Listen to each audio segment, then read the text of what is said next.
Official Jets podcast is presented by WinBet. Betting is a team sport. Bet together at WinBet. Eric Allen here in the studio with the Mad Backer, Bart Scott. How the hands looking? I was trying to make sure my knuckles wasn't greasy yet, but now I was going to use some of that butter juice I got from that toast I just ate and rub it in. Nick Mangold, what about your hands? They're all right. Misformed, fat fingers, but they're still kicking. Are they swollen from all the sodium you ate in Italy? Nope. They don't use a lot of sodium. It's all natural stuff. No, all natural. Oh, Yeah, can you share some of the highlights of your trip to Italy? Yeah, Italy was amazing. Beautiful time of year in October. We went to Rome, did some fun stuff there. Went to the original birthplace of the gladiators of the Colosseum, where we're really, we're modern day gladiators, right? So went back to our I see people. what you did there. At least we get to live. And that, you know what they did too towards the end. They were paying them so much money that they had to keep them alive. So it was more for show. In the beginning, it was not, no. And then we did the Vatican, which was beautiful. Got to see all that. Then we went up country to Umbria and did a bunch of little towns there with our home base being in Città della Pieve, which took me a while to get, but I got it. Nailed it. That was very impressive. Thank you. Had a lot of pasta, a lot of pizza, and a lot of wine. That sounds like a good trip. You are a world traveler yourself, Bart. He is Have you been to Italy? No, not at all, man. You've never been to Italy? Can't afford it. Oh, my God. I'm working my way there. You know what I mean? I started with Portugal, and I'll work my way there. Maybe if you didn't buy all those Hermes belts. See, this is the smart part. One buckle, 3 belts. Yeah, One buckle. I'm recycling. Have you guys both watched the movie Gladiator? Russell Yeah, Crowe? it's one of my favorite movies. When I was with Baltimore, we came out to Gladiator. They had a scene before we came out the tunnel. They talk about whatever come out of these gates, as long as we stick together, we can make dun dun dun dun. It was like a nice little production. It was cool. How about you? Oh, I love the movie. It's great. I wouldn't use it as a motivational tool for football, but that's You just said we're modern day gladiators. We're going out. That's cool for you guys if you guys want to use a movie. We're just going you out guys trying. in Philly. You might as well be Oh, Philly. you're looking down at those guys down in Baltimore. Rocky Balboa. What would you use as a motivational movie? I don't need one. Okay. I'm internally motivated. Did you have any? Saturday Night Lights. Dun, dun, dun. That doesn't even make sense. Did you have pregame routines? No, not really. You weren't superstitious. How about you? No. Nah, I didn't really care. All right. I guess my biggest routine would I would sit in the doctor's office with the doctors and just kind of chill for like a half hour before getting taped up. Mine was a Toro shot. That was always the fun thing. I don't think you can talk about that anymore. Yeah, it's statute of limitations. We good. Okay. You know what I mean? Fair enough. Don't worry, it'll be a class action suit a little later. Okay. Fingers crossed. Well, let's talk some Jets football. 4-4. Make it uncomfortable. You're not making me uncomfortable. I'm just keeping it moving. 4-4. I had a 3-game winning streak that came to an end. Monday Night Football against the Chargers. Everybody was talking about the Jets potentially as, hey, getting that playoff conversation down the line. Now the sky is falling. Well, it was disappointing, right? Because you know what the opportunity was. The opportunity to be only half a game back. During your bye week, all the teams lost, and then they lost. You watched them lose in front of you, and you have an opportunity. And in this league, you only get so many of them. So you had the nation's attention. You lost. Now you're 4-4. Now you're going to be out of sight, out of mind, and you have to try and gain that attention again. You have to take care of your business in the dark, so that when you get potentially to the Miami game, it's a real game, and let's see if you can handle the success. Because the Jets have handled being the underdog. Let's see if they can handle, success. If success follows them, if they have a good trip out there to Las Vegas, and then also if they go up to Buffalo and take care of business, because the bottom seems to be falling out from them as well. You can't let them get right against you. Where do you start as far as the offense is concerned? Because everybody points the finger at the quarterback, and Robert Saleh said, "Hey, listen, he's going to get it. That's just the nature of the position, and he's the most visible player." But he said right now it's a collective issue. A lot of guys in a lot of areas got to get better. They do. And I mean, you watch that game, and I think that was the most disappointing part of the game. If this was a 1 p.m. game, I don't think anyone would be talking as much about it. But the fact that it was Monday Night Football on the nation stage, And, to be in the conversation and to be talking about playoff contentions and everything, and to put up that performance, I think is what has made it worse. But they do have a good opportunity this week coming into Vegas, and trying to right the ship, if you will. And it is a collective view. I mean, we all watched the game. We saw the drops. We saw Garrett Wilson had, an uncharacteristic fumble, Right. Which you can't have. You can't have those turnovers. The defense played great. And, but if you want to critique everybody, we could use more turnovers, and they had a couple opportunities to get the ball. And so we gave up a punt return for a touchdown. So there's mistakes across the board that are going to keep you from winning games. And I think everyone realizes with how good our defense is, that we need to be perfect in every other stage, because we're able to do it on defense. We can do it in other areas. And that's going to take a short week to get right. But I think it's also a great opportunity on a short week that you can go back to the basics. You don't have time to really draw up a bunch of different stuff. You go back to what works and what and hopefully get a win out in the desert. And that's what we're talking about, right? Like, I don't understand what the identity of the offense is. Mm-hmm. And they've yet to find their identity for this season. And I think they need to find that, because if you don't know how we're going to win and what we're going to do as far as philosophy-wise on offense, are we a run-first defense? Are we a pass-first defense? Are we a gadget team?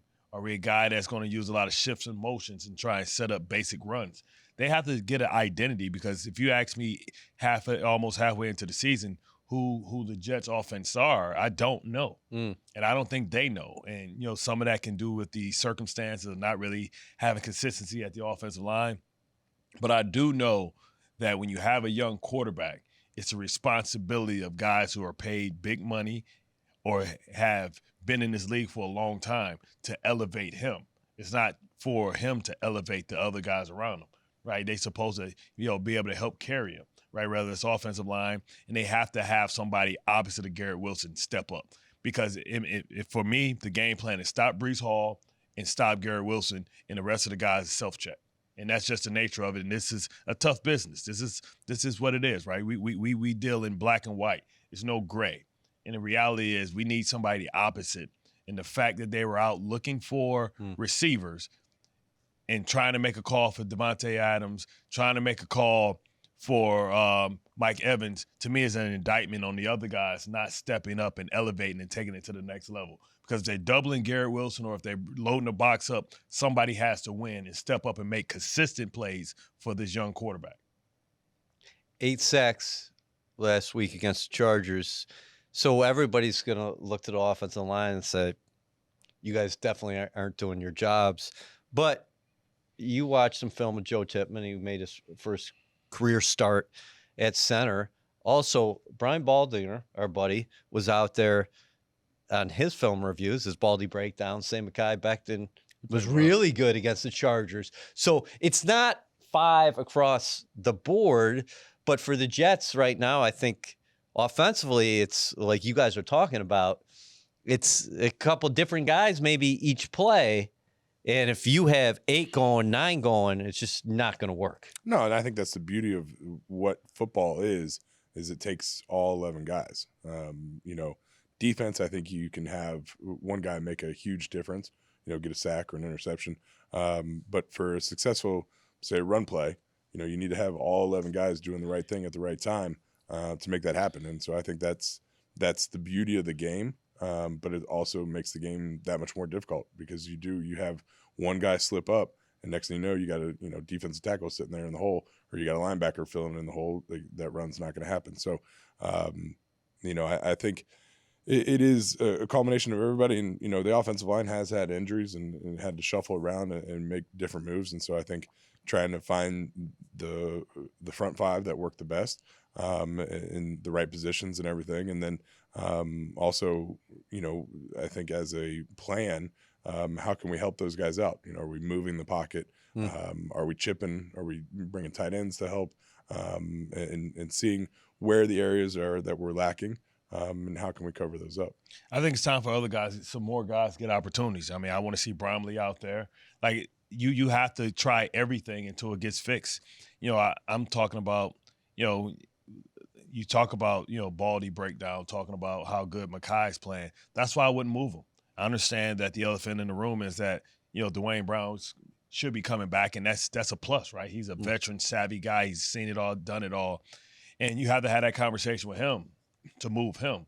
Because what I don't want is for him to be working his way back and the level of the left tackle drops as Makai goes over the right tackle, and he has to get reteach himself the footwork, the plays from that side. So now you have two struggling positions. I'd rather be able to bank on something. What can I count on, right? Can I count on Langton at left guard? Can I count on the left side? Because then I can help the right side, right? It can Tippmann come solidify the position there, right? And we have to figure out what we're going to do at right tackle. So can Dwayne Brown make that change at right tackle, or can he go to right guard, which allows Mitchell to come there? Because you think about if Dwayne's there and Tippmann's playing at a high level, Langton continue to improve, former Pro Bowl, and Becton continues to dominate or play at a very high level, I don't care. At least I have four guys that I know can play very, very well together, and it's easy to help one guy on the other side if you have to get help for that, whether it's Max Mitchell, whether it's Billy Turner,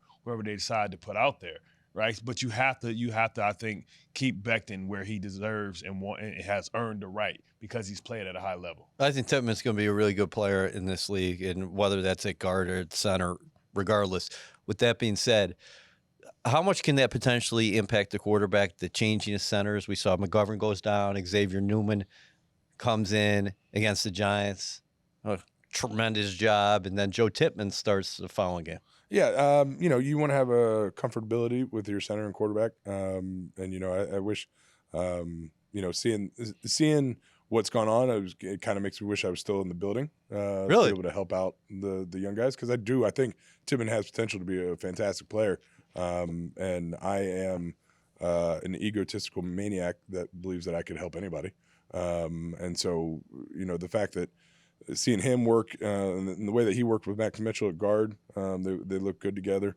And Max is my guy. A lot of people say that the Jets drafted him, but really I did. I was in London and I read his name off the card, so it's kind of my pick. You came right from the pub, I think. No, it was a food fest. Oh, okay. Oh my God, it was amazing too. It was like underneath this railroad track over in London, and they just had it was food trucks from everywhere. Yeah. So you were walking down, you could have dumplings. You could have Ethiopian food. You could have they had American fried chicken. It was like they had pizza. It was just a whole blend of all, and you just walk around and try all these things. International buffet. Yeah, this is so interesting because most people over here, when they say London, food okay, but you had a good experience. It was a great experience because it was the food trucks and everything. And I will say, I might be a little crazy, but I actually like the food in London.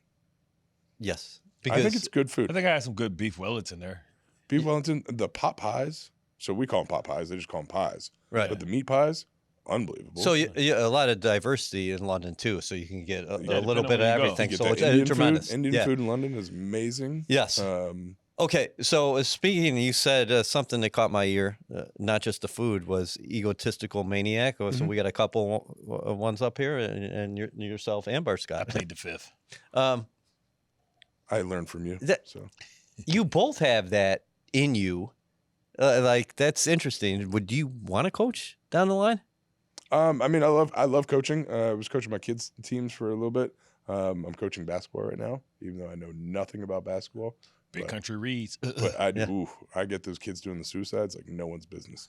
And so the thing that I'm hesitant on coaching anywhere above like a high school level is not so much time, because I think my kids are tired of me. So they don't want me. So I don't want to coach at college because I can't recruit.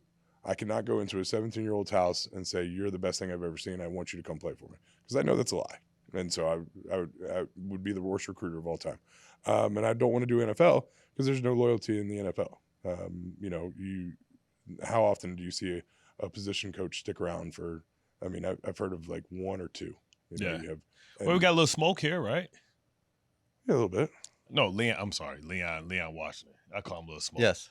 Yeah, he's here. So this is what fans appreciate about both of you guys, not just as players, but now in your post career, is that you bring it authentic, real, and you're not holding back. And Leon's doing a great job, and I love it. And his kids now go over where my kids go, so I get to see them, every once in a while, and it's nice because we came in together. So, but he's doing a great job, and I love it. But at the same time, like there's always that fear that a new head coach comes in and is like, oh, I promised this guy when I was my team, my GC, squad, that I would be if I got a head coaching job, you would be my special teams guy, and they'd be like, let you go. So, but that's what I said. Like the business side of football, I don't like. I told Rex if he gets the Raiders job, or if he gets the Chargers job, I'll come out. My kids are getting older. You would. I got a Rolodex of guys if they called. You do like, it. Hey, can you come coach with me? Be like, yeah. You can't leave this area though. Either one of you can't. I can do it for 4 months. Yeah. Okay. Just as long as you stay local, because it's only 3 guys probably that if they called, they're like, hey, I want you to come coach the offensive line. Want to name them? No.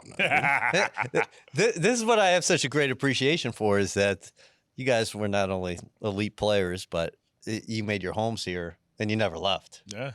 You only played for one team. I'm like an algae. I just grow in things, and I don't leave. I'm lazy. Moving is the worst thing in my life. Worst thing ever. I agree. Jets fans, we're in our final push and the clock is ticking. WynnBET is giving you a golden opportunity to win VIP prizes for the 2023 season.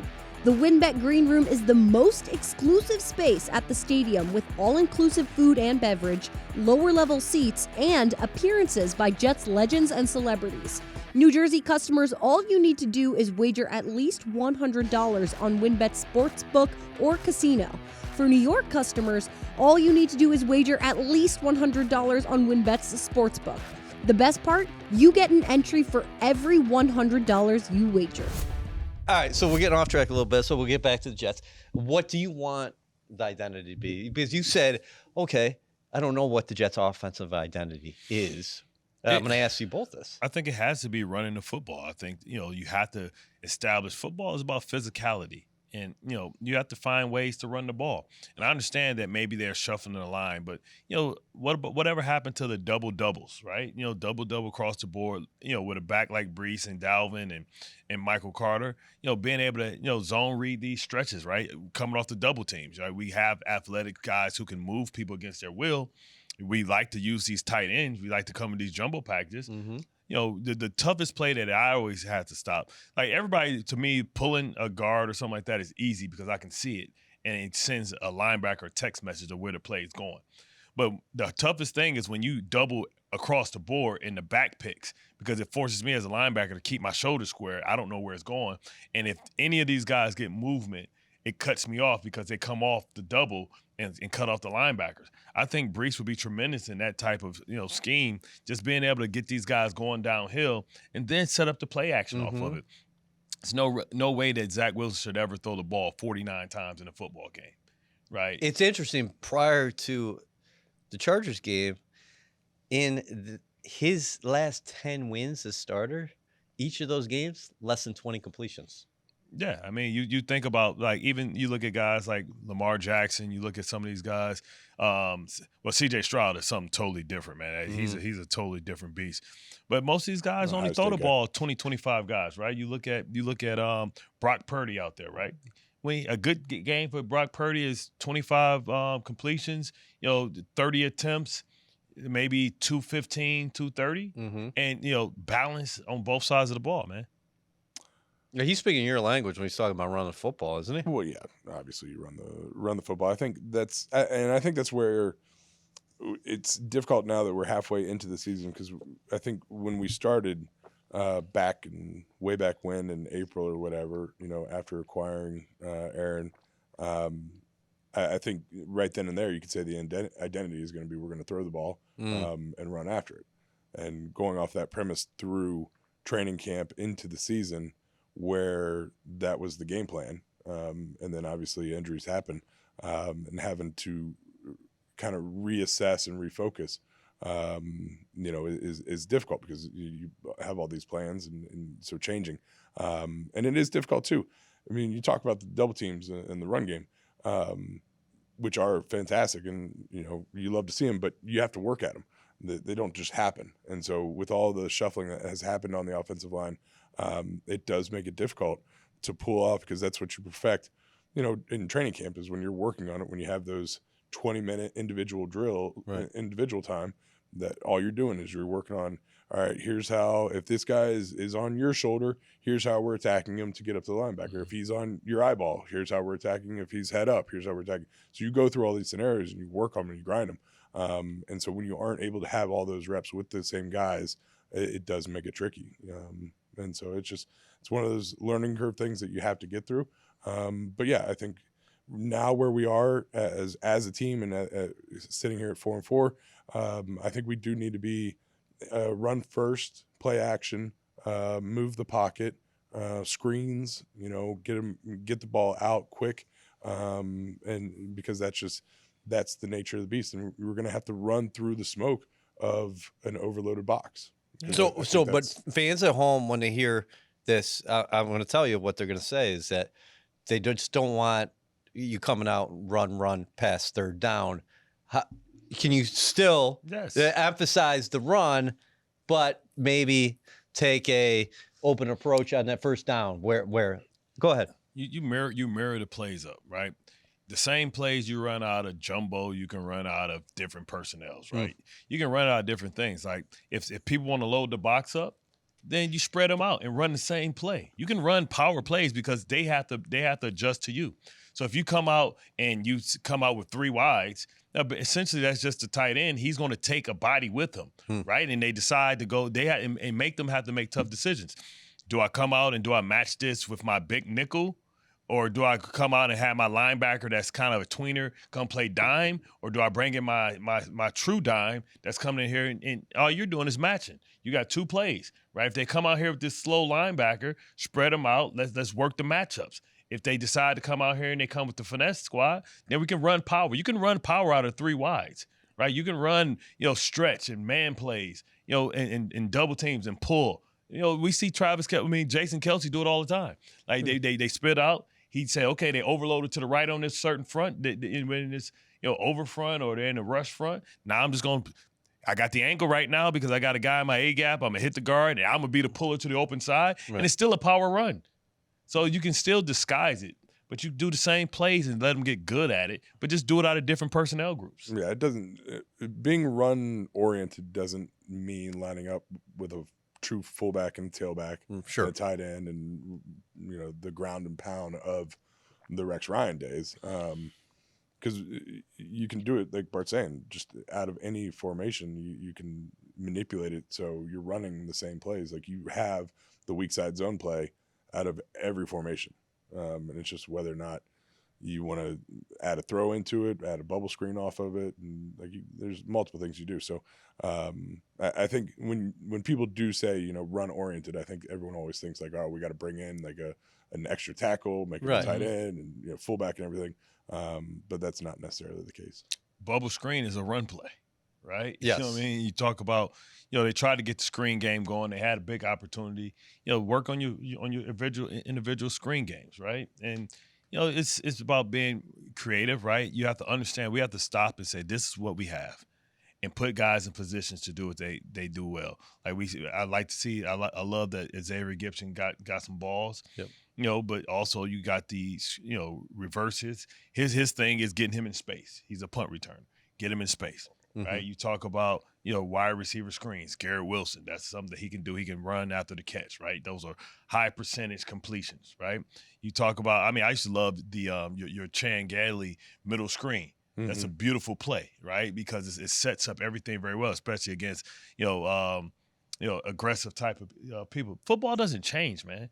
Like you can pull up anything from back in the day and modernize it. And I think that's the challenge that Nathaniel Hackett has to get. He has to get guys that are reliable. Like this is what he do. Like whether it's going to be Taylor, okay, you're the vertical guy. We're gonna run you off and clear out for everybody and work off of you. Right. And I still want to see Rucker get more opportunities to catch the ball and be more receiver, because I think when he's out there, the run game is better. Right. And sometimes those are tough conversations. But I think, if it's not working, I think it's time for him to get an opportunity to see if he can do it. Right? You got to create that environment of competition. You just don't get the spot because your contract dictates it or because you've been here, you're a veteran. Like, I love this time of year because this time of year is always when the young guys, the unsung heroes, usually come out. This was the time where Sion Green started to pick up steam. You know what I mean? I was funny. I was actually with Thomas Jones like last week. Last weekend down in Miami. Now. Yes, he is. Yeah. And he's good. Doing his thing. He has like 2 series that producing and directing as well. Yeah. So He's still. man, like he say he don't work out that much. Like straight like granite. His brother's there too, so it's genetic. Because I touched both of them, their muscles feel different. Really? I feel like they got some adamantium under there. What's the stuff that Wolverine got underneath his body? Yeah, Justice would let you guys. You're out there touching brothers. Yeah, he's hugging them up. You know what I'm saying? Friday afternoons on the boards downstairs, it was arms day. TV arms. It was always arms for him. TV arms. Yeah, it's always arms. Every day was TV arms for him. Like, bro, I told him, like, when you get as big as you are, you won, bro. You good. Yeah. You won. Like, who you competing with now at this point? You won. Game over. Hey, so I think that is a good point about the Jets as far as potentially explosive options when you're talking about Garrett Wilson and Brees. We know about those guys, but Xavier Gibson, very good in space. If Brownlee does get an opportunity, what we saw here in the spring and the summer is that he can go up and get those contested catches. Yeah. You mentioned Ruckert as far as tight end is concerned. He's a highly athletic tight end. That's what I'm saying. Yeah. Another Ohio State guy. You know what I'm saying? Like, and I would love to see Taylor in the slot. Because listen, this is the thing, right? We lazy. There's a lot of guys that's going to be lazy this time of year. They read the scouting report, but they don't really read the scouting report. Like, they don't know who the starters are. They see this guy Taylor, they're like, oh, this barbecue chicken. Put him in the slot. Yeah. Take off. That's how you get easy explosive plays, right? They need to find a way to get easy scores. And you get that. Lazy time. Yeah, guys got options like, oh, man, yeah, I should be kind of reading, but wifey got me tripping about what I got to do for Thanksgiving. I got to go pick up my mom from the airport. My family coming in town. Yeah, he's like, I know the starters. Like, oh, crap, who's this dude? Oh, man, he's like a bum. I ain't never seen. Oh, my God, this dude fast as hell. You know what I mean? That's how you sneak up on people this time of year. Is this a tricky game when you're talking about the Raiders? Because obviously they just made the coaching change. They won big over the Giants. The Giants team was decimated by Andrew. But they ran the ball on this Giants team that had been playing lights out. So beware. This ain't the same Raiders team that you saw on film. Because you go back 3 games, you look at the other games, it's not indicative of who they are now. What do you think about the spot here? Antonio Pierce leading the Raiders now. I think we're actually in a good spot here because I think coming off the firing of Josh, that gave him the bump. But I think that bump doesn't last. Sugar high. Yeah, it's a sugar high. Okay. And so coming in off of what we had to deal with in the Monday night game, I don't like that it's a travel on a short week. I don't mind the short week, but having to travel that far does kind of stink a little bit. But it also, I hope it gives the guys a chance to, depending on whether or not they go out the day before or 2 days before. Going out Saturday. All right. So getting the rest at home. And then, getting the opportunity to erase what happened Monday night. And that's a great motivator to be able to kind of avenge what was shown, especially on a national stage, again on a national stage. So I think could be a good spot. The Jets defense matches up with anybody, but when you look at this Raiders offense, they got weapons. You mentioned Jacobs. Jacoby Myers, man. And now because of the fact that Josh has been fired, right, all of a sudden Renfrew, who they paid, who was a highly productive player, has come to life. So we got Renfro, we got Devontae, and Myers leads them with 5 touchdowns.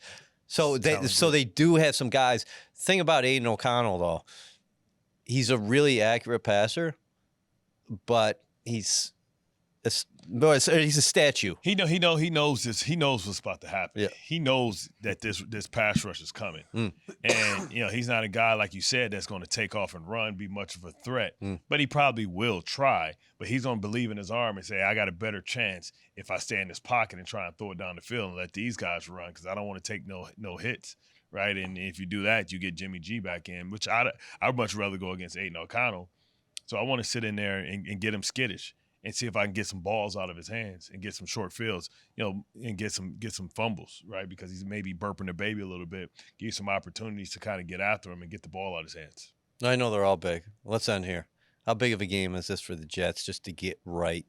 You're reaching the season's midway point at halftime. Essentially, this game, 17-game seasons, 8.5 games in. I have an opportunity to go 5-4. If you lose, you're 4-5, and then they can't do it, but we can. We can look what's on deck. You're going to Buffalo, and I know that's the team that's really struggling, but still potentially dangerous. And then you got Miami coming here in the first Black Friday game in NFL history. Yeah, it's a great opportunity game. I don't think any game is a must-win until you're in a mathematical situation or in a playoff. Like, we must win this or we don't go further. But it is definitely a very important game, I think, for this season. For the spot that we're in, for losing on Monday night to the Chargers, now having another AFC game in prime time, it's definitely a very important game. What would you label it? I mean, it's the next one in the step, right? You think about AFC opponents, you think about tiebreakers, you think about the opportunity to get to the postseason. These are the games you have to have, right? We used to always say that, with Brian Billick used to always say, win the games you're supposed to win, split with the good teams. That's usually a recipe for 12-4 back in the day. So now you talk about a recipe potentially for 13-4. Right, and that's what you have to do. So you lost a game you were supposed to win, so now you got to go back and get that game, right? But this is a game you're supposed to win, so that means now potentially you got to beat Buffalo and Miami. I'm talking about being able to try and win a division, right? If you want to try and win a division, you have to try and start winning and playing your best football. We always say November is the dash for the cash, right? Everybody thinks about December, but November is where the cream starts to rise to the top. Aaron Rodgers was speaking your language this week. He said a few fortnights. Potentially, as far as him coming back. Are you just watching this from afar and hear him speak? If the Jets are in it in late December, do you think it's going to happen? I would be surprised. Okay. Just medically. Aaron has made it his goal to prove everyone wrong, and so, God willing, he could do it. It'll be intriguing. I wish he would have used some scores in there too, maybe a 4-score in a couple days. Mm-hmm. But Fortnite was nice. It was a good touch. Did you like Fortnite? I don't even know what Fortnite is. It's the video game. There is a video game. Dropped. Yes. Yeah, when you said Fortnite, I thought you were talking about that. No, he's saying Bart. 2 weeks is a fortnight. Okay, no, I got you. Yeah. So he said maybe. a few fortnights. A few Okay. Fortnites. So we could be 6, 8, maybe 10. I mean, for me, you think about see, those two are intellectual on a different level. Well, you went to Ohio State. Yeah. And, Ohio State University, thank you. Yeah. Yes. They better win The this Ohio year. State. I'm sorry. We got all your play calls. We had them for years. This is claiming interesting. Michigan No, now? I'm from Michigan. I grew up a Michigan fan. So we're claiming Michigan now? Yeah, I'm from Michigan. I grew up like Where'd you play college ball? Southern Illinois. Okay. I didn't, but I committed to Michigan State. Saluki? Only reason I didn't go. Only reason. You committed to Michigan State and you're a Michigan fan? But Michigan Not offered even me. that much of a fan. No, Michigan offered me. But So why didn't you go This there? could get physical up there. No, I didn't go there because Larry Foote went there and he's my rival. So I refused to be a teammate of his. I wanted to be an opponent. So in my Why do year, you hate Larry Foote? we were high school rivals. So we both played the same position. So we've been compared to each other our entire lives. So Are there's you no claiming way- Michigan though?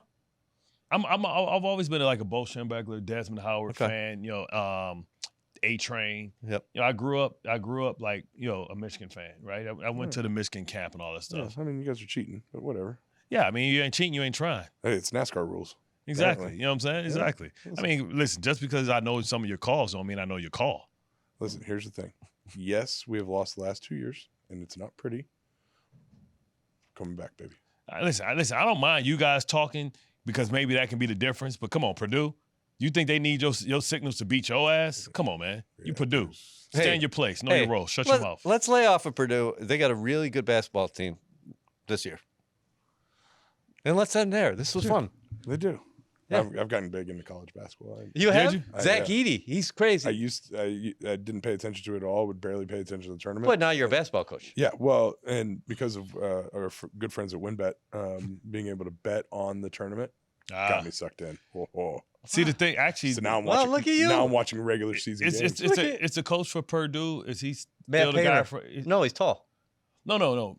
Two of the coaches. They're all there, tall. Two, It's two, basketball. two of the coaches there was from Southern Illinois.